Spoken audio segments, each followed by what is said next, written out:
Well, here we've come now to one of the most important high places, Lasallian high places, particularly in the last 40 to 50 years. A high place?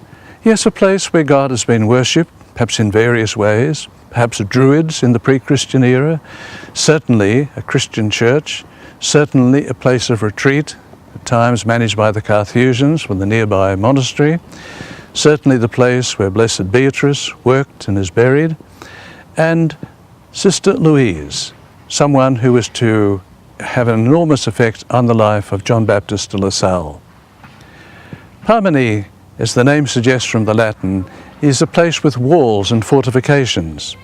And in that sense, the church that you see behind you has been built many times over the centuries, most recently destroyed when it was a hideout for some of the resistance during the Second World War and was bombed by the Germans, but again and again restored.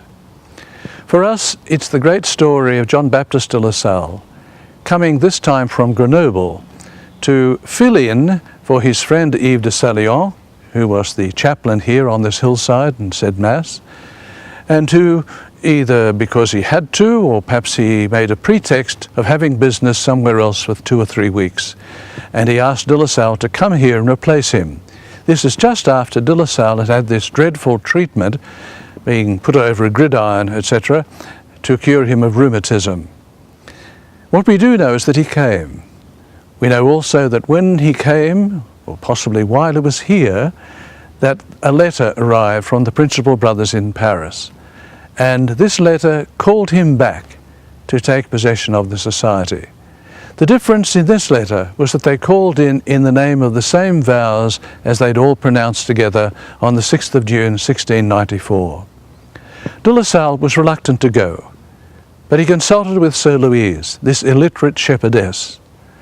To me, it's one of the great symbols of de La Salle, his humility, his belief that God speaks in many different ways and in the strangest ways, so that the doctor of theology is prepared to listen to the illiterate shepherdess, and the doctor of theology is prepared to follow the advice of the shepherdess and return to take up what he's going to call God's work.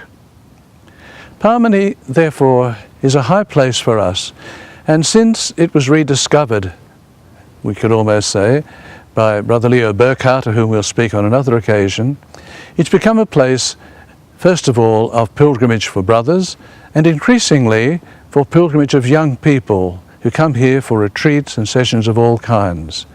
It's a place where communities of brothers from different parts of the Lasallian world have come to visit or to make retreats as well. For us, it's a high place, because here people discerned and followed God's will.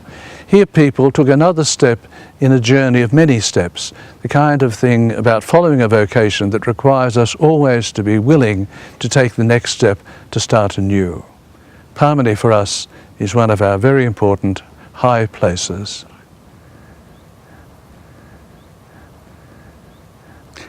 We're now at the eastern end of Parmenie and looking down the valley of the Isère. In this beautiful panorama, you can't quite see the house that once belonged to Yves de Lasallian, de La Salle's great friend, remember, who invited the brothers first to Grenoble and who had de La Salle replace him here at Parmenie. In this very beautiful spot now, the brothers, since their arrival here and taking over as a retreat centre in the 1970s, have developed all kinds of ways whereby young people can come, other people can come as well, and share this beautiful view. They've built paths, they've planted trees, they've made this a place of nature where it's instinctive almost to worship God from the very beauty of what you behold.